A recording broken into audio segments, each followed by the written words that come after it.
Le moment est venu de cette table ronde que nous voudrions essayer de concevoir comme un moment d'échange interactif, évidemment entre les participants de la table ronde, mais une vraie interaction, si c'est possible, entre la salle et les invités à la table ronde. Pour cette interaction, nous disposerons des deux systèmes de communication que nous connaissons. Évidemment, les SMS seront possibles et comme nous, ici, nous les verrons difficilement à l'écran, ils seront lus depuis le micro. Merci de prendre cette responsabilité, c'est parfait. Et puis, n'hésitez pas à intervenir en levant la main, vous vous rendez au micro comme convenu, comme prévu, et vous prenez la parole, vous posez une question. Alors on dit toujours une question, mais une question, non, peut-être pas. Ça peut être une réaction, ça peut être une minute pour témoigner d'une situation. Bref. Alors, le numérique dans nos organisations de travail. Pour qui? Pourquoi? Jusqu'où? Le déferlement du numérique dans ces organisations exige de prendre le temps de la réflexion. Comment se l'approprier pour en faire un outil au service des personnes et que cela ne soit pas qu'une formule. Alors, je vais demander d'abord à nos trois intervenants de se présenter, même si pour Didier Dubasc, c'est fait en grande partie puisque nous venons de l'écouter, mais quand je vous ai présenté tout à l'heure, j'ai dit assistant de service social, mais je ne sais pas où, je ne sais pas... donc, avec le micro, ce sera mieux. Allez-y. Ben, oui, excusez-moi, oui, non, je suis de formation initiale assistant de service social, voilà. Mais j'ai animé une équipe de travailleurs sociaux sur la région de Saint-Nazaire, j'ai travaillé au conseil départemental en polyvalence de secteur, j'ai beaucoup travaillé avec des professionnels de l'AMO, évidemment, puisque la question qui se posait, c'était l'articulation, notamment dans les fins de mesure, par exemple, ou l'articulation entre la polyvalence, ce que l'on appelle la polyvalence, c'est-à-dire le service social généraliste, peut à un moment donné prendre le relais. Quelquefois, le relais ne se prend pas hein, aussi. Donc, j'ai une pratique professionnelle assez importante. Bon, je n'ai pas précisé, j'anime aussi un blog qui fonctionne plutôt bien, Écrire pour et sur le travail social. Et j'essaie d'aborder des questions qui concernent tout le champ qui est énorme de l'action sociale à travers un travail de journaliste, parce que j'ai eu aussi une formation de journaliste hein, qui m'a permis d'écrire et d'amener à être beaucoup plus peut-être présent sur l'écriture. Et alors, une question peut-être, les gens le savent-ils ici, je ne sais pas, comment devient-on membre du Conseil supérieur de travail social? Ben, je me le demande moi-même, c'est-à-dire qu'en fait, ça a été une forme de cooptation, j'imagine. En fait, j'ai participé aux premiers travaux en 88, je crois, je veux dire, ou 90, oui. 12, avec Guy Roumier, qui était le premier à... On avait fait un travail sur le numérique. Ça s'appelait pas les nouvelles technologies de l'information et de la communication. Et j'avais beaucoup écrit. Et vous savez, dans les institutions ou dans les endroits, parce que c'est du militantisme, le HCTS, on n'est pas payé, c'est de l'engagement. Je représentais à cette époque-là, à ce moment-là, l'Association nationale des assistants de service social. Okay. J'étais président national. Et quand j'ai quitté ces fonctions-là, il m'a été demandé par la vice-présidente de rejoindre le collège, ce qu'on appelle les experts. Enfin, des personnes qualifiées. Surtout parce qu'il y avait aussi beaucoup de travail d'écriture à faire et ils ont repéré qu'ils pouvaient faire quelque chose avec moi, quoi. Voilà. Alors, avant de continuer les présentations, peut-être le plus simplement du monde, si j'ai bien compris, vous avez publié il n'y a pas longtemps un bouquin dont je n'ai même pas donné le titre, alors? Comprendre et maîtriser les excès du numérique. C'est-à-dire que quand le HCTS nous a demandé de faire des fiches, je me suis dit, c'est pas possible. Le numérique, c'est un sujet tellement important et ça impacte tellement les pratiques qu'il fallait faire plus que quelques fiches techniques.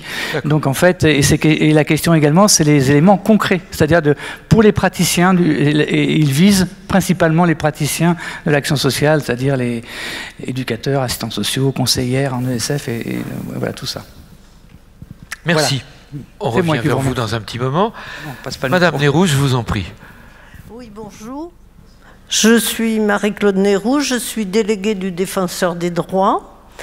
Et je ne sais pas si tout le monde dans la salle connaît l'institution Défenseur des droits. Alors je voudrais en parler en... Mais je vous en prie, très bien, bien sûr. Alors le terme Défenseur des droits, ça désigne à la fois une personne et ça désigne une institution. La personne, actuellement, s'appelle Claire Hédon. Elle a succédé à Jacques Toubon depuis le 17 juillet 2020. Et l'institution, c'est une institution qui a été consacrée par un texte de la Constitution en 2011. Et l'institution est indépendante et elle intervient dans 5 domaines qui sont déterminés par la loi. Je vous les cite. La défense des droits des usagers des services publics, la défense et la promotion des droits des enfants, la lutte contre les discriminations et la promotion de l'égalité, le respect de la déontologie par les professionnels de la sécurité et le dernier qui vient d'être rajouté, l'orientation et la protection des lanceurs d'alerte. Donc nous avons 5 domaines qui sont tout à fait ciblés. Alors nous sommes 500 délégués, plus de 500, 520 actuellement, délégués sur toute la France. Disons que nous sommes 85% de retraités. Nous assurons des permanences gratuites et le territoire est bien maillé. Nous avons des permanences dans beaucoup d'endroits sur le territoire. Vous êtes, vous, en Haute-Garonne? Moi, je suis en Haute-Garonne. Ma permanence est à Tournefeuille. Nous recevons les gens par rendez-vous. On ne vient pas à l'improviste. Et on peut s'adresser aux défenseurs des droits en écrivant à Paris sans mettre de timbre. Nous avons cette possibilité. Il y a une adresse que vous trouverez, j'ai laissé quelques dépliants du défenseur sur le stand CNAEMO que vous trouverez. Et donc on peut écrire aux défenseurs des droits par courrier gratuit, on peut écrire par mail, évidemment, et on peut trouver nos coordonnées et prendre rendez-vous dans nos permanences. Voilà comment on procède. Mais à Paris, il y a 300 collaborateurs de la défenseur, alors on va dire la défenseur des droits puisque c'est Madame Hédon, 300 collaborateurs, notamment beaucoup de juristes qui nous soutiennent quand il y a des dossiers difficiles, et il y en a. Et aussi, le défenseur des droits a une compétence particulière. Alors, le défenseur, la personne, a une compétence pour présenter des observations devant les juges. Il est bien évident que les délégués ne l'ont pas, cette compétence. Demander des poursuites disciplinaires et surtout faire des propositions pour réformer la loi. Et nous sommes très présents, le défenseur des droits est très présent et écouté en plus. Donc, qui peut saisir le défenseur? Un enfant ou un mineur de moins de 18 ans, les membres de la famille de l'enfant ou ses représentants légaux, les services médicaux ou sociaux, les associations dont les statuts défendent les droits de l'enfant, parlementaires français ou parlementaires français du Parlement européen. Et nous intervenons pour les enfants dans le domaine de la protection de l'enfance, la santé, le handicap, la justice pénale, l'adoption, la scolarisation et les mineurs étrangers. Merci. Alors on continue, si vous voulez bien, à se présenter. Karine, alors je ne sais même pas comment on prononce votre nom, Pouyen? À la bretonne. À la bretonne. Oui, donc du coup moi je suis Karine Pouyen, J'aime à m'appeler JTT, juriste tout-terrain, parce qu'on n'est pas nombreux, j'ai envie de dire pas nombreuses dans le secteur. J'en connais une dans la salle avec qui on travaille régulièrement. Moi, j'ai cette double casquette d'être à la fois juriste, donc spécialiste en droit des personnes. C'est ce qui m'a amenée dans le secteur, en fait. En 2002, je suis arrivée en même temps que la loi de 2002. Est-ce qu'il faut y voir un signe ou pas? Et très vite, en fait, je me suis penchée sur les questions finalement de respect des droits fondamentaux, puisque voilà, c'était ma vocation première. Comment finalement sur le terrain ça se concrétise et quels outils et quels garde-fous on donne aux professionnels finalement pour faire vivre ces droits. Il suffit pas il faut déjà les connaître, mais ensuite comment dans la vraie vie, dans les prises en charge, dans la complexité des accompagnements qui sont les vôtres, finalement comment, par quels outils, par quels moyens on arrive à les mettre en œuvre. Et donc vous êtes juriste à l'ARCEA? Alors à l'ARCEA, à Toulouse. Voilà, donc non, c'est plus le sigle maintenant, on dit ARCEA. Oui, il y a 1700 salariés, 88 sites géographiques. On passe de la formation à la protection de l'enfance par le médico-social, le sanitaire aussi, donc secteur enfant et adulte. Voilà. D'accord. Et depuis 7 ans maintenant, je me suis penchée sur un domaine plus particulier qui est la protection des données à caractère personnel.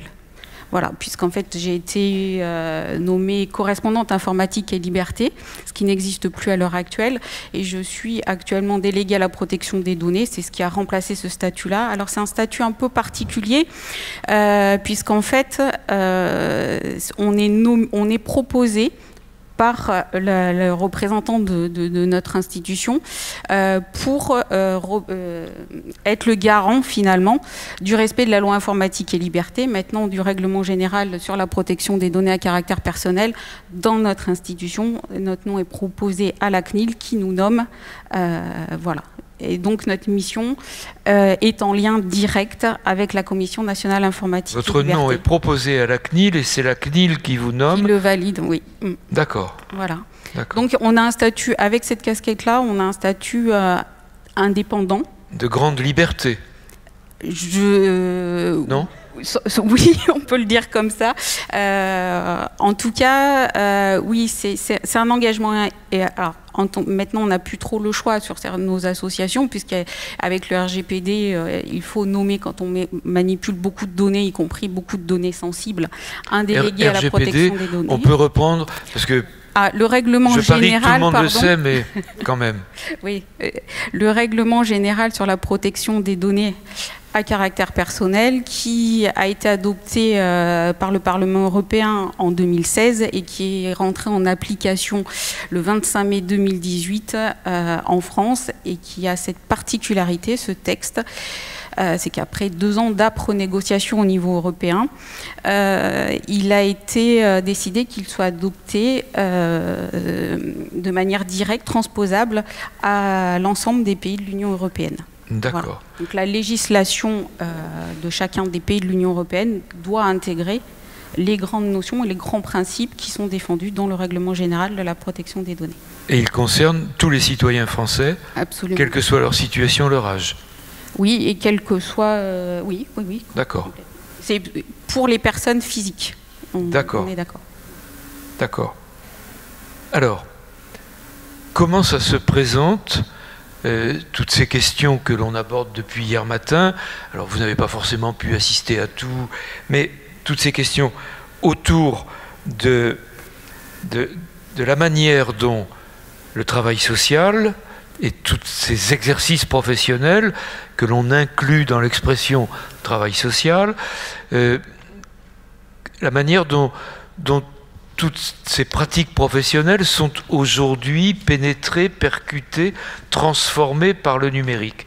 Est-ce que dans les établissements où vous travaillez, les services que vous observez, ou là où on vous appelle éventuellement, est-ce que vous avez le sentiment de quelque chose de déjà fait, de quelque chose qui ne va pas tarder, qui n'est pas près d'arriver, auquel on résiste, ou bien on s'y est précipité. Vous avez le sentiment que c'est quelque chose qui se développe de manière plutôt harmonieuse? Pas du tout. Comment? Allez, puisque vous aviez la parole, reprenez-la donc. Merci. Alors, je peux pas faire. Je vais parler pour l'association. Bien sûr, bien sûr. Effectivement. Bien sûr. Et puis chacun pourra interagir avec vous, hein. Donc, nous, très tôt, on a eu la chance d'avoir un directeur général qui était très sensibilisé à cette protection des données et qui était aussi geek. Je ne le nommerai pas, mais ici, il est très connu. Et qui, du coup, a vu très tôt l'intérêt de s'interroger ou d'entrer dans une démarche. Vous allez voir, j'emploie sciemment une démarche de réflexion sur finalement comment on interroge nos processus internes au regard de l'arrivée de ces nouveaux outils et de la protection justement de ces droits fondamentaux. Donc, ce qui fait que plutôt que le délégué à la protection des données, que j'étais ex-correspondant informatique et liberté, n'était pas censé, ne souhaitait pas faire de la pure mise en conformité, parce que ça n'avait aucun intérêt. On a souhaité plutôt faire ce qu'on a appelé une démarche intégrée, une démarche qu'on a appelée de protection des données à caractère personnel, qui nous a permis, donc, en mettant en place un comité de pilotage multisectoriel avec des professionnels de terrain, des directeurs, des médecins, de nous interroger finalement sur quelles étaient nos finalités, quelles étaient nos missions et comment finalement on était garant au travers de nos missions du respect des droits des personnes et notamment de leur vie privée et de la protection de leurs données. Voilà. Donc avec effectivement un des premiers dossiers qui était est-ce qu'on développe un dossier unique informatisé ou pas? Voilà. Donc c'est venu aussi de cette question-là et comment on s'y prend, quelle résistance, c'est une méthode par tâtonnement et par questionnement. Voilà. Alors, il y a un cumul de dossiers uniques, si je puis dire. Il y a le dossier médical, il y a le dossier, alors je ne sais pas comment vous le nommez là, celui-là, mais finalement chaque personne accompagnée en a combien de dossiers uniques? Alors justement, c'était pour répondre à cette question qui est très compliquée dans la pratique. Et du coup, l'arrivée du numérique était censée venir apporter une solution, en tout cas technique, à l'unicité du dossier, ce qui est loin d'être facile et qui très clairement n'est peut-être pas forcément non plus le plus efficace. On pourrait y revenir hein, sur des questions, voilà. Mais du coup, l'idée, nous, on s'est dit, on va d'abord se faire, plutôt que de passer par l'informatisation, on va déjà voir quelles sont nos pratiques dans chacun de nos secteurs autour du dossier. C'est-à-dire qu'en gros, on est parti sur quelle est notre mission. Alors on a repris les grands principes de la loi informatique et liberté qui dit on doit récolter des données, il faut qu'elles soient proportionnées, qu'on explicite leur finalité, qu'elles aient une durée limitée. Et donc du coup on est parti de ces grandes questions-là pour interroger finalement, bon, notre mission c'est quoi? De quoi on a besoin pour travailler? Est-ce qu'on informe pour travailler chez nous, chez nous dans notre institution, mais aussi avec nos partenaires? Et comment on transmet de la donnée? Qu'est-ce qu'on partage pas? Qu'est-ce qu'on peut faire? Qu'est-ce qu'on ne peut pas faire? Comment on informe les personnes de leurs droits? Comment on joue le principe de transparence qui, derrière, c'est l'enjeu de la confiance avec les personnes que nous accompagnons, et Dieu sait qu'elle est importante. Donc, comment on les informe de comment on va traiter leurs données? C'est toutes ces questions-là, on pourrait revenir, qui ont été... Et comment les travailleurs sociaux, 1700, vous disiez, d'accord, comment se forment-ils à tout cela? Comment le savent-ils tout cela? Alors, parce que alors il y a ceux qui l'ont. Alors la loi informatique et liberté, curieusement, elle n'est pas très enseignée, ni en formation initiale, ni en formation continue. Le RGPD, on voit qu'il y a des modules qui se développent. Alors il y a eu tout un travail de sensibilisation, formation qui a fait partie de mon rôle, où on a nommé aussi des référents, j'ai formé des référents qui eux-mêmes étaient des relais pour former les professionnels, ou en tout cas pas tant former, mais les sensibiliser à l'intérêt de la protection des données.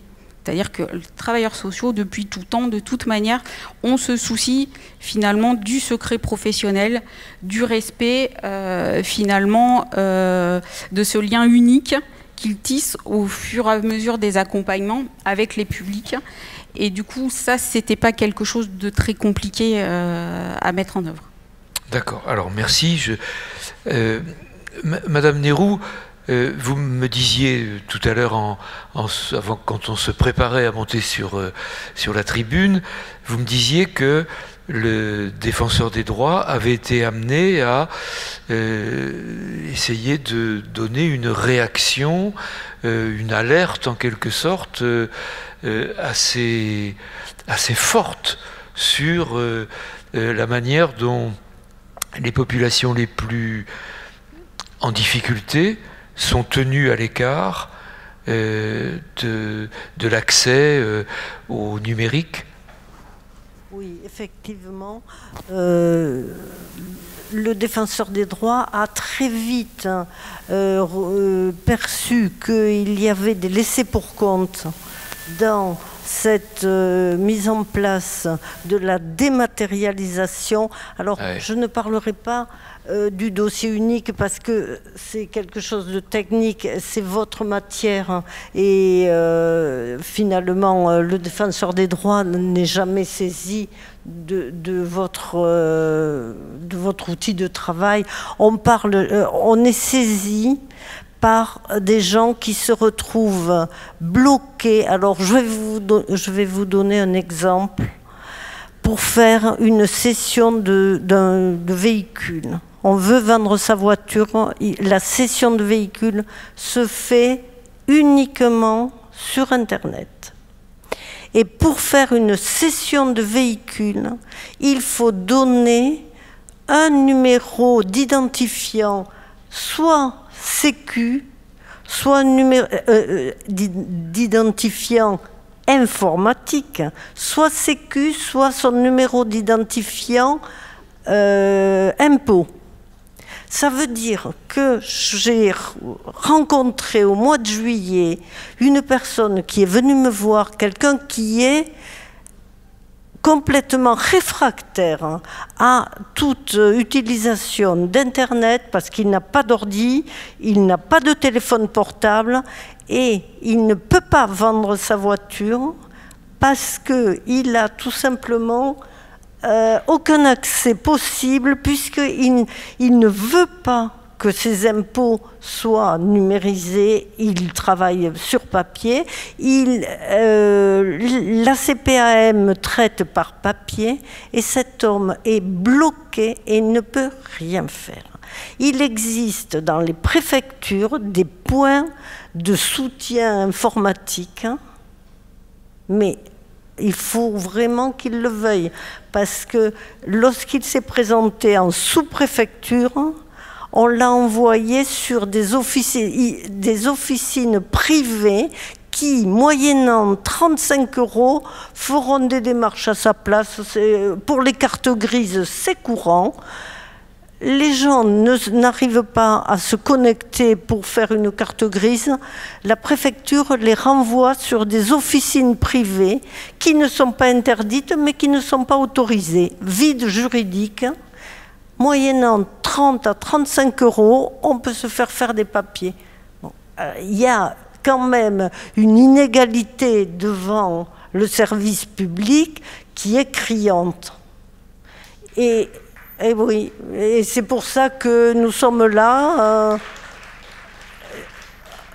Et je vous remercie de votre réaction, parce que tout le monde n'est pas de cet avis, mais nous avons des gens qui viennent nous voir et qui ne savent pas comment se sortir de ces démarches. Ce sont des démarches qui, au départ, étaient possibles et qui deviennent de fait obligatoires. Et le défenseur des droits, je vous le dis, vous pourrez aller sur le site du défenseur des droits. Le défenseur des droits a fait un rapport en janvier 2019. Alors, il faut s'accrocher de 70 pages sur la dématérialisation et les risques de la démat. Et c'est quelque chose de très important et ça a donné lieu à des aménagements de la loi. Par exemple, je vous cite ça aussi comme exemple, quand on a vu que les gens étaient laissés pour compte et qu'ils ne trouvaient pas vers qui se tourner pour être aidé, pour faire les dossiers, le défenseur des droits a appuyé pour qu'on agrandisse le fonctionnement alors des espaces France Service. Ça s'est appelé Maison France Service. Ils ont arrêté de les appeler comme ça parce que je vais le dire, quand on donne le sigle, ça fait MFS, MFS. Bon, ça a été un fiasco total. Et maintenant, ils n'osent plus dire Maison France Service et on dit Espace France Service. Mais en tout cas, ce maillage, c'était terrible. Ça a été un loupé. Une chose tellement importante, quelque chose qui regroupe 9 services publics dans toute la France et c'est moqué à cause d'un mauvais sigle, voilà. Et ça, on peut dire que le défenseur des droits a été un acteur pour et du reste, nous sommes partenaires. Moi, j'ai une permanence aussi à Naïou, dans l'espace France Service de Naïou. Voilà. Merci. Alors oui. C'est vrai ce qui se dit là, c'est-à-dire qu'en fait, au HCTS, on a demandé à ce que l'on sorte d'une forme de totalitarisme. C'est-à-dire que pour se déplacer, si on obligeait toute la population française à utiliser un véhicule, une voiture, ça serait quand même très compliqué. C'est-à-dire qu'il existe aussi des moyens alternatifs pour conduire une voiture. Il faut passer un code et tout ça, enfin il faut passer la conduite. Je veux dire, tout le monde ne peut pas rouler en voiture. Eh bien, c'est la même chose pour la technologie. Tout le monde ne peut pas, voire ne veut pas, et c'est aussi le droit à ne pas être connecté qui est pourtant établi dans la loi et qui n'est pas respecté. Donc cette question-là, on l'a posée au HCTS en disant il faut absolument que les institutions qui mettent en place des services dématérialisés mettent en place aussi des permanences d'accès et contribuent à ces fameuses maisons de services publics. Moi, je les appelle comme ça, d'accès aux services publics. C'est l'ancien nom. L'ancien nom, c'était celui sous le quinquennat Hollande. Comme ça a changé, on fait la même chose, mais on change le terme parce que comme ça, c'est porté par le nouveau président. C'est-à-dire que chacun marque à sa manière, mais le fond est toujours le même. Donc, la question qui se pose, c'est comment peut-on initier, favoriser, permettre, et les départements. Il n'y a pas que les usagers qui viennent, c'est-à-dire les élus sont eux-mêmes saisis par les habitants et qui viennent dire mais c'est pas possible, faites quelque chose, moi je peux pas m'occuper des questions administratives de ma grand-mère qui habite dans votre commune et pour lesquelles je suis à 500 km. Donc on a aussi des élus, notamment des sénateurs mais aussi des députés qui ont travaillé ces questions en rappelant qu'il est nécessaire d'avoir une proximité qui fasse que quelqu'un qui ne peut pas utiliser Internet puisse avoir un interlocuteur qui va l'aider à le faire dans la logique de service public sans avoir à payer un service comme celui que vous présentez. Le deuxième élément sur lequel j'aurais aimé revenir, c'est la question de ce que veut faire un service. Effectivement, déjà commencer par respecter le RGPD. Parce que malheureusement, il y a beaucoup de services sociaux où l'on a une éthique, où l'on a envie de faire les choses et on ne respecte pas le droit. C'est-à-dire que l'essentiel même, la base même du règlement général de protection des données, d'ailleurs la CNIL a émis un avis, enfin a envoyé un petit message quand même au mois d'août et en début septembre avec quelles sont les principales possibilités, tout ce que l'on doit savoir autour du RGPD et du respect de la loi. Et le deuxième message qui a été envoyé début septembre, si vous allez sur le site de la CNIL, c'est comment se déroule un contrôle. Il faut vous attendre, et ça concernait les services sociaux. C'est-à-dire qu'il faut s'attendre à ce que les services sociaux soient contrôlés par la CNIL pour opérer, puisque finalement, nous professons une certaine prudence, une certaine pratique, mais nous ne nous mettons pas forcément toujours dans nos institutions en conformité avec la loi. Alors la première des choses à faire, c'est de regarder, d'aller sur le site de la CNIL et de se mettre en conformité avec déjà ce qui est demandé. Le deuxième élément, c'est la partie éthique. C'est-à-dire qu'en fait, ce n'est pas parce qu'on respecte un règlement ou une règle que la pratique, elle est... Et donc, on se rend compte que le numérique réactive les questions éthiques que l'on avait avant, mais de façon beaucoup plus importante. Et j'en reviens au dossier unique, qui nous pose quand même quelques petits problèmes, parce que ce n'est pas le fait qu'il s'appelle dossier unique. Je dirais la même chose sur les référents. Vous avez le référent ASE, vous avez le référent de parcours qui est en train de se mettre en place dans les départements, et vous avez le référent sur le RSA. Donc, celui qui a un suivi ASE, qui est au RSA et qui a un parcours, il se retrouve avec 3 référents uniques. Hein. Donc on est dans la même logique de cet empilement permanent. Mais pour en venir à ce dossier unique, c'est qui a accès ? Et quand monsieur donne un numéro de téléphone à un travailleur social, est-ce qu'il a envie que tout le service ait ce numéro? Est-ce que c'est tout le service plus toutes les personnes susceptibles d'intervenir? Vous voyez, ça pose énormément de questions sur l'accès au dossier. Et là, il y a un chantier énorme sur la façon, dans nos institutions, dont l'information est partagée, tout simplement parce que par le passé, elle est dans des armoires et dans des bureaux, et maintenant, elle est dans des logiciels qui sont, entre guillemets, partagés et ouverts. Et là aussi, on a à faire un sacré travail, et le RGPD peut quand même nous aider là-dessus, puisqu'il pose bien des questions qui fâchent, entre guillemets. Je vous en prie. Oui, c'est... Ça marche, oui. Oui, ça fonctionne. Oui, c'est tout à fait pertinent. C'est-à-dire qu'en fait, il y a deux choses. Avant le RGPD, il y avait encore des questions éthiques qui étaient très dominantes et qui ont été en partie réglées, j'ai envie de dire, avec le RGPD. Notamment une qui me semble essentielle, et c'était les questions éthiques que se posaient les CNIL du Canada et des Pays-Bas, qui était ce qu'on a appelé, et ce qui est retranscrit dans le RGPD, le privacy by design. Alors c'est quoi le privacy by design? En fait, ça impose de s'interroger, de s'interroger avant la mise en place de tout projet où on va avoir de la manipulation, aussi petit soit-il, de la manipulation de données à caractère personnel, comme l'accueil, on rechange nos systèmes d'accueil, on fait une convention avec des partenaires pour telle ou telle action. Eh ben, le privacy by design, c'est une des solutions pour qu'en amont du projet, on intègre cette protection, cette réflexion en tout cas sur la protection des données à caractère personnel et donc du coup la transparence, les informations qu'on va donner aux personnes, c'est-à-dire à qui on va transmettre les données, combien de temps on va les garder, qui va y avoir accès, est-ce qu'on va demander des consentements ou pas, est-ce qu'on a une base légale qui nous autorise à faire ça, est-ce que c'est proportionné par rapport à ce qu'on escompte de ce service ou de cette convention.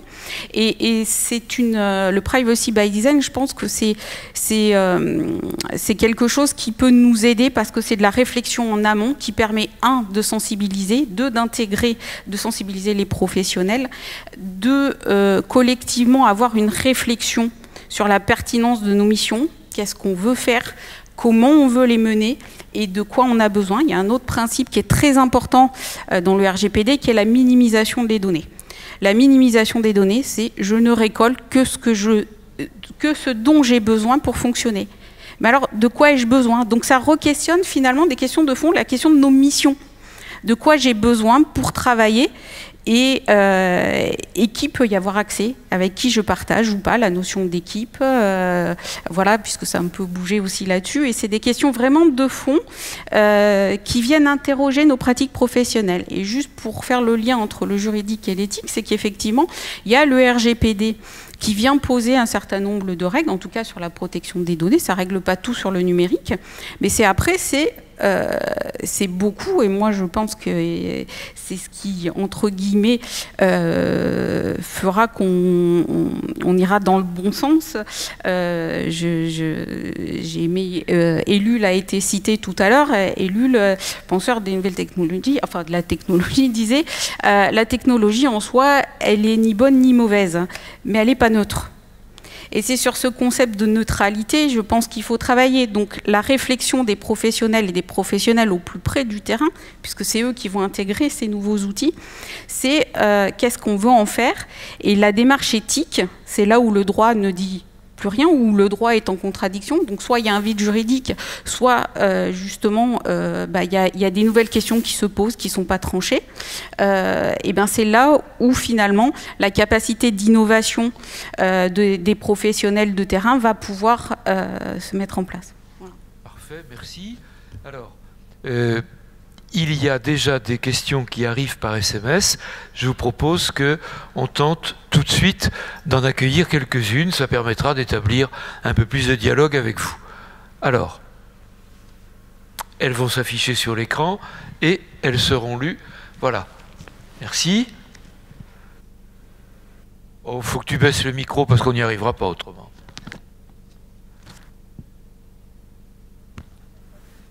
Vous serait-il possible de développer ce qu'est un défenseur des droits et comment les saisir sur des situations de protection de l'enfance? Je pense à ces situations de rupture de parcours en lien avec les positionnements institutionnels et à la façon dont le numérique peut faciliter les mises en lien. Merci. Alors, merci. Là, c'est clair que c'est à vous que ça s'adresse. Oui, alors pour saisir le défenseur des droits, comme je vous l'ai dit, vous avez la possibilité de chercher sur le site défenseur des droits le délégué qui serait le plus près de votre lieu de travail. Vous pouvez donc retrouver nos coordonnées et les numéros de téléphone pour prendre rendez-vous dans nos permanences. Si vous ne trouvez pas ce que vous cherchez, vous pouvez taper, alors je vous le dis,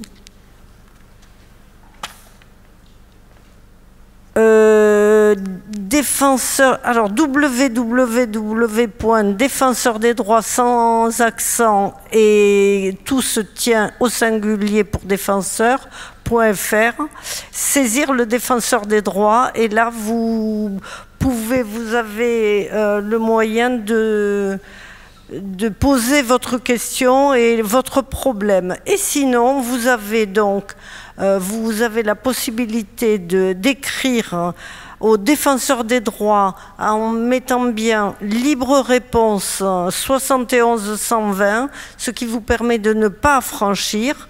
75 342 Paris CEDEX 7. Il faut dire que le défenseur des droits est situé dans les mêmes locaux que la CNIL, place Fontenoy.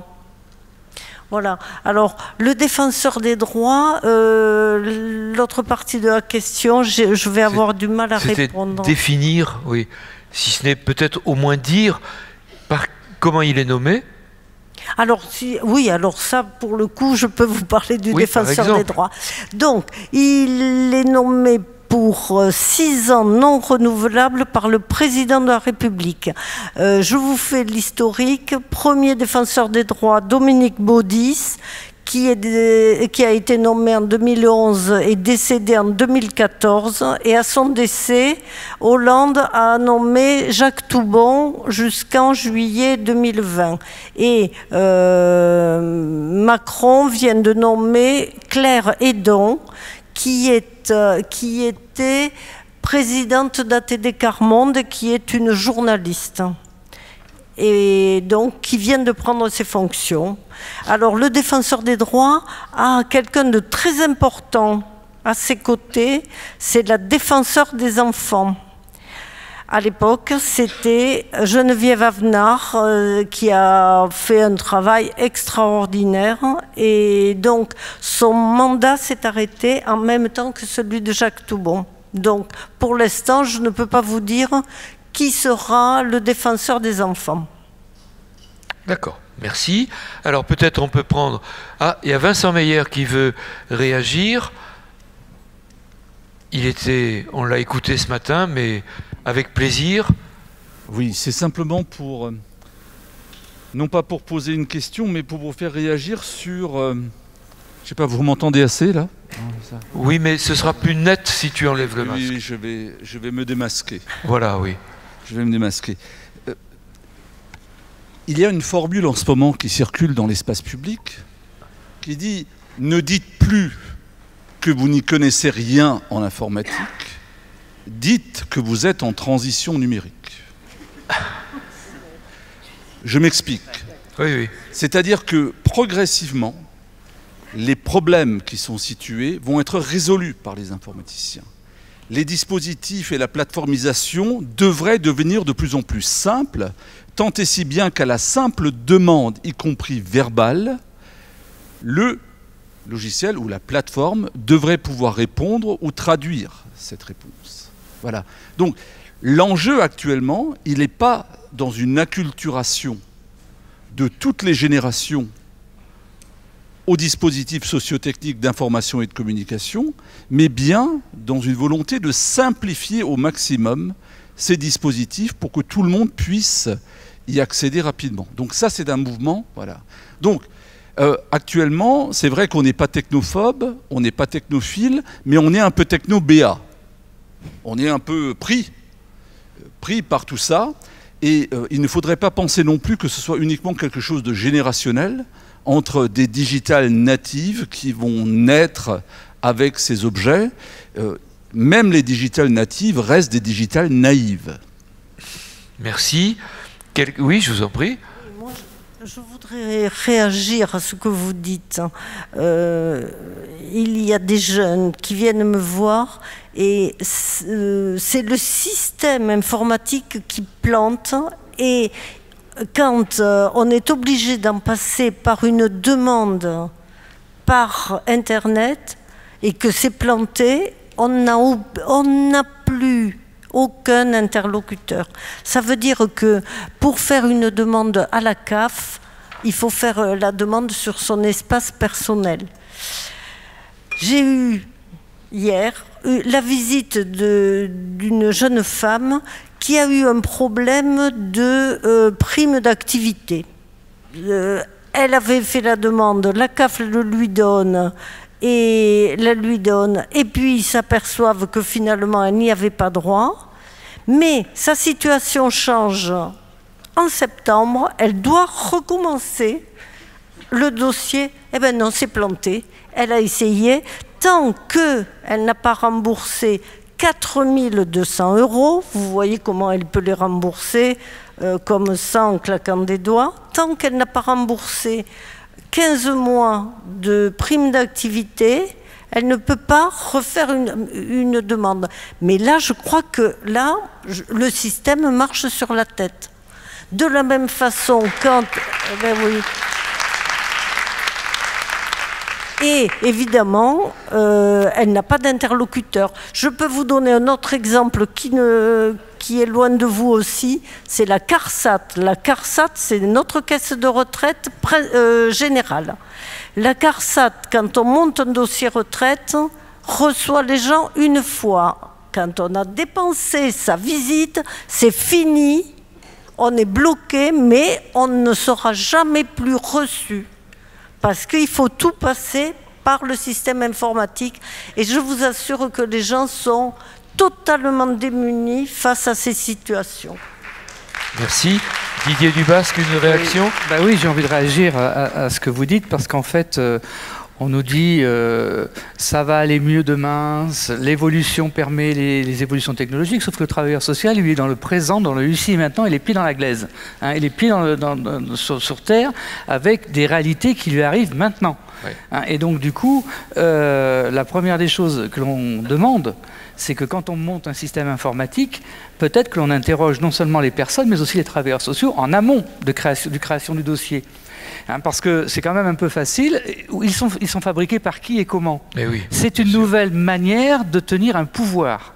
C'est une fonction qui, au niveau de l'administratif, permet de mettre en place des stratégies qui peuvent aussi permettre de faire des économies. Je suis désolé de vous le dire, mais c'est aussi ça, le numérique. C'est une façon d'avoir moins de personnes disponibles, mais aussi de gérer des budgets au plus serrés.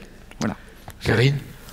Oui, mais ça me fait réagir aussi. Du coup, c'est une des questions. Alors, du coup, je ramène à quelque chose de très pratico-pratique. C'est-à-dire qu'on a des outils qui nous tombent un peu du ciel, développés par des techniciens. et qu'il n'y a pas de co-construction. C'est-à-dire qu'en fait, là, il n'y a pas de corrélation. Ce que vous dites, c'est d'une pertinence, mais à la limite, presque, c'est terrible. C'est-à-dire qu'en fait, ceux qui vont utiliser l'outil ne participent pas à sa construction, encore moins à sa réflexion. Donc, comment finalement on peut développer des outils, qui sait mieux ce dont il a besoin, j'en reviens aux finalités finalement, comment on peut partager des finalités de l'outil juridique et comment on mixe plus des savoirs, c'est-à-dire comment on peut, une des pistes c'était de co-construire l'outil, de faire venir des techniciens, de savoir ce qu'est un système informatique, qu'est-ce qu'on en attend. Il y a aussi un discours très clair de l'institution dans laquelle on travaille qui doit dire clairement qu'est-ce qu'on attend ou pas du numérique, à quoi ça doit nous servir. Oui. Allez, une dernière petite réaction, puis on reprend une question dans la salle. Déjà, il faudrait qu'on commence par travailler aussi au sein de nos institutions, en associant les personnes et en associant les travailleurs sociaux sur nos propres systèmes informatiques tels que nous les mettons en place. Parce qu'ils sont déjà bien présents, ils sont utiles, ils nous permettent aussi d'avoir des statistiques, on peut produire des données pour le financeur, enfin bon, des outils de pilotage. Mais finalement, est-ce que nous-mêmes, dans nos institutions, nous avons une démarche éthique dans la construction du système informatique. Donc commençons déjà par nous changer nous-mêmes dans nos pratiques pour essayer de faire changer aussi les autres. Voilà, c'est un peu ça l'idée. Merci. Alors on prend une autre question SMS. Oula. C'est qu'on a la bouche un peu sèche là, maintenant. Alors, le confinement a mis en exergue des difficultés déjà existantes de réel manque de moyens. Un travail à la maison qui a surpris plus d'un travailleur social. Dans un contexte de travail en perpétuel changement, dans lequel nous bricolons comme nous pouvons, tentons de nous adapter et d'ajuster constamment nos pratiques, ne sommes-nous pas nous-mêmes un peu dépassés par cette révolution numérique ? N'y a-t-il pas une vraie contradiction entre ce que l'on attend du travailleur social, qui souvent rencontre les mêmes problématiques que les familles qui l'accompagnent, et les moyens, formations auxquels il a accès? Alors, merci. C'est tellement fort que je ne sais même pas si ça appelle une réponse, une réaction quand même. Il y a quand même la stratégie nationale pauvreté qui a normalement débloqué des moyens financiers importants pour la formation continue des travailleurs sociaux, notamment sur 6 aspects. Et parmi ces 6 aspects, il y a la formation au numérique. C'est-à-dire qu'aujourd'hui, normalement, des fonds doivent être abondés, et pas un peu, hein, c'était plusieurs centaines de millions d'euros au niveau national sur ces questions-là. Donc il y a eu 6 groupes de travail. Moi, j'ai animé celui concernant le numérique pour faire une proposition de formation adaptée sur les questions spécifiques de la formation des travailleurs sociaux. Donc c'est un mouvement. Voilà, on a besoin de se former en permanence. Hein, on sait bien sur énormément de sujets. Bien sûr. Le numérique en fait partie parce que c'est essentiel pour les personnes.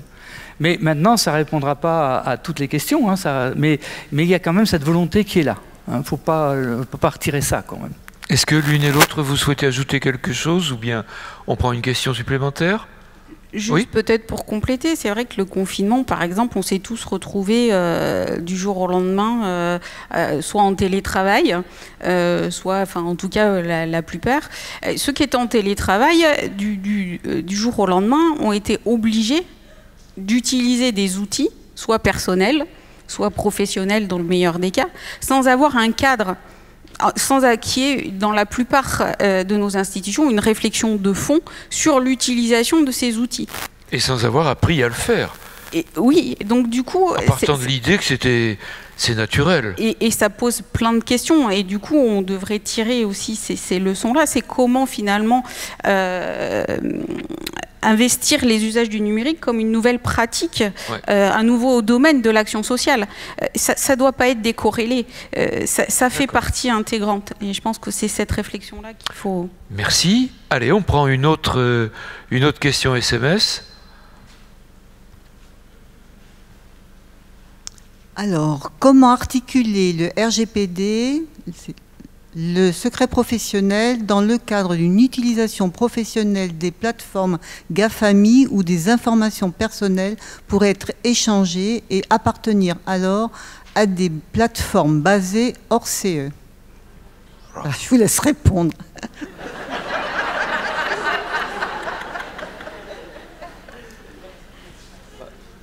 Alors ça mixe plusieurs réponses. Bon, le RGPD est-ce qu'on peut remettre le texte, s'il vous plaît? Parce qu'il y a deux parties, voilà, merci. en fait. Il est là. Alors, articuler le RGPD, le secret professionnel. Donc, il y a ces deux questions qui sont un peu séparées. Le secret pro, il y a déjà un cadre légal qui cadre les pratiques professionnelles, notamment depuis 2016 la notion d'équipe. Bon, protection de l'enfance, voilà, il y a des choses très claires qui sont posées. Alors, articuler le RGPD avec les plateformes GAFAMI. En fait, c'est où est-ce qu'on stocke les données. En fait, c'est plutôt sur la question de fond. Quand on utilise finalement de la dématérialisation, où est-ce... Alors, peut-être, corrigez-moi hein, si ce n'est pas exactement la réponse que vous attendez. C'est le RGPD s'applique sur le territoire européen. D'accord?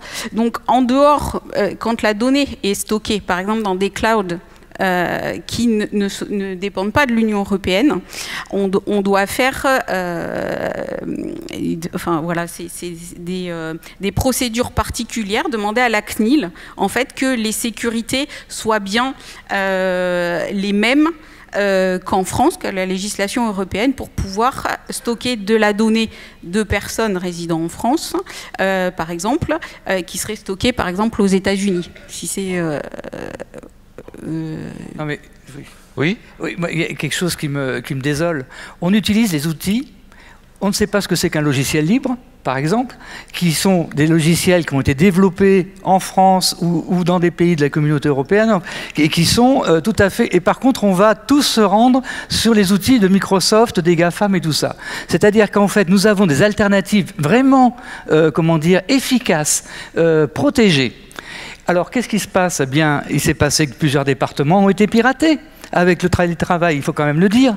Plusieurs départements ont vu leurs données totalement bloquées, tout simplement parce que, en utilisant certains outils, eh bien, si on n'est pas très sécure sur certains outils, et contrairement à ce que l'on peut penser, ce ne sont pas forcément les outils des GAFAM qui sont toujours les plus sécures, même si on a l'impression que c'est quand même solide et tout ça. Et donc, en fait, on n'a pas de garantie. Il faut commencer peut-être aussi à penser le stockage de données, l'utilisation de logiciels avec des outils qui correspondent, je dirais, qui ne sont pas ceux qui sont dans le cloud, dans je ne sais quel pays où on peut tranquillement s'en servir et en perdre l'intégrité, tout simplement. Et là, on a une responsabilité en tant que responsable d'un service, d'une direction, de regarder très concrètement quels outils on utilise et qu'est-ce que l'on pourrait utiliser de façon alternative qui soit véritablement sécurisée, et ça existe. Maintenant, il faut voir aussi dans ce monde-là. Ce qui fait partie d'une des questions du privacy by design que j'ai évoquées, c'est la question de la sécurisation des données. Puisque c'est une obligation. On se doit, en tant que responsable de traitement, c'est-à-dire que nous, en tant que travailleurs, on va récolter des informations, pour le coup très sensibles, la plupart du temps, et on a une obligation de les sécuriser. On sait très bien qu'à l'heure actuelle, sur le Darknet, par exemple, la valeur de la donnée, y compris celle qui est le plus piratée, c'est la donnée de santé actuellement. Et qu'en fait, la valeur de la donnée, il y a eu des articles là-dessus, a dépassé le cours de l'or. D'accord. Il nous reste 5-6 minutes, guère plus. On prend encore une question, si vous voulez bien. Selon vous, quels médias ou outils sont les plus pertinents pour informer les personnes accompagnées des actions qui visent à garantir la préservation de leurs droits et de leurs données?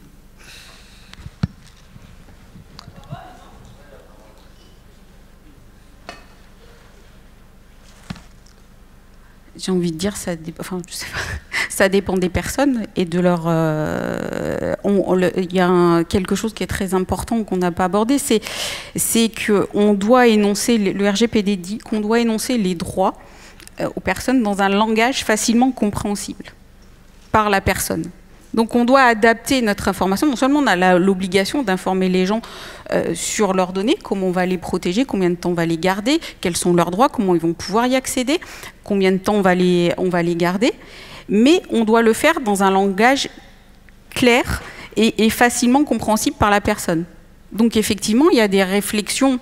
Je vois, nous par exemple, on a formé une bonne partie de nos travailleurs sociaux au FALC, au facile à lire et à comprendre. C'est-à-dire que on a créé des outils, alors pas forcément numériques, mais pour justement décrire de manière la plus compréhensible possible, mais en tout cas bon, avec la méthode du FALC qui est validée par les personnes avec leur spécificité de handicap ou pas communicationnel, et qui nous valide si c'est bien compréhensible ou pas. Donc en fait, on a fait une démarche spécifique, et chez les enfants et chez les adultes, pour traduire en fait les droits dans un langage facilement compréhensible. Oui. Alors, moi, je suis assez... comment dire, je trouve que le site de la CNIL est extrêmement pédagogique. Vous avez une partie professionnelle, une partie personne, et je trouve que c'est expliqué de façon extrêmement claire. C'est-à-dire que déjà... allez sur ce site-là, regardez comment les choses sont expliquées. C'est quand même, je trouve que ce sont des idées qui sont extrêmement bien décrites. Et en fait, le travailleur social peut être aussi un médiateur sur ces questions-là. C'est-à-dire qu'il va mesurer le degré de compréhension de la personne et pouvoir l'alerter ou l'informer au regard de ce qui existe, comme sur le site de la CNIL. Je crois qu'on a un travail de sensibilisation. Évidemment, il ne faut pas que ça prenne toute la place, mais à minima, de pouvoir, je dirais, expliquer avec des mots simples, expliquer, et on comprend vite et très bien les enjeux, hein, quand on est en situation même de difficulté. Alors, merci. Alors, ça y est, les 5 minutes sont passées, il en reste donc 2. Et je voudrais en utiliser 3. Vous donnez à chacun 1 minute pour conclure, pour avoir 1 minute pour nous donner peut-être le petit bout de message que vous n'avez pas pu faire passer et pourtant auquel vous tenez. Alors, je ne sais pas, Madame Nérou, voulez-vous commencer ? Je veux bien. 1 minute pour conclure. Très vite, oui. Je voulais vous dire que la rencontre essentielle des enfants avec le défenseur des droits se situe sur le domaine de la discrimination. La discrimination, surtout à l'école. Voilà, nous rencontrons beaucoup d'enfants qui viennent nous voir parce qu'il y a un problème de discrimination raciale et par le handicap. Voilà. Merci. Karine, 1 minute pour conclure. Alors peut-être s'interroger, on n'en a pas parlé, mais dans cette réflexion sur les potentialités de l'outil, mais aussi sur ses déviances. On n'a pas parlé des algorithmes ni des logiciels prédictifs, et Dieu sait que pour la CNIL et pour en tout cas ses représentants et les juristes actuels, c'est vraiment un enjeu, parce que par-delà le développement d'outils, on n'en maîtrise pas toujours les finalités, c'est un peu le sens de la démarche. Et du coup, c'était peut-être un mot, c'est qu'on a, nous, justement, dans ces espaces de réflexion éthique, à vraiment se poser toutes ces questions.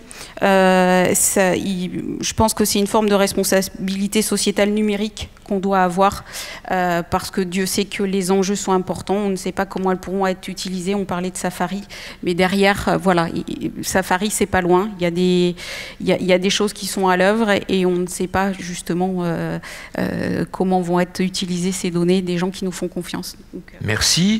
Didier Dubasque, 1 minute pour conclure. Oui, alors moi c'est un vœu en fait, hein, c'est ce que je souhaiterais vraiment, qui serait super intéressant, c'est ce qu'on essaye de mettre en place au niveau de la commission éthique nationale du Haut Conseil, c'est de mettre en place dans nos institutions des espaces éthiques de réflexion qui associent direction, travailleurs sociaux, personnes accompagnées sur les questions éthiques dans l'usage des outils, les pratiques, et qui soient en fait des espaces où l'on va décider, je dirais, ce qui est, je ne vais pas dire le moins pire, parce que ce n'est pas très joli de le dire comme ça, mais ce qui est le plus utile, le plus intéressant, en écoutant toutes les parties.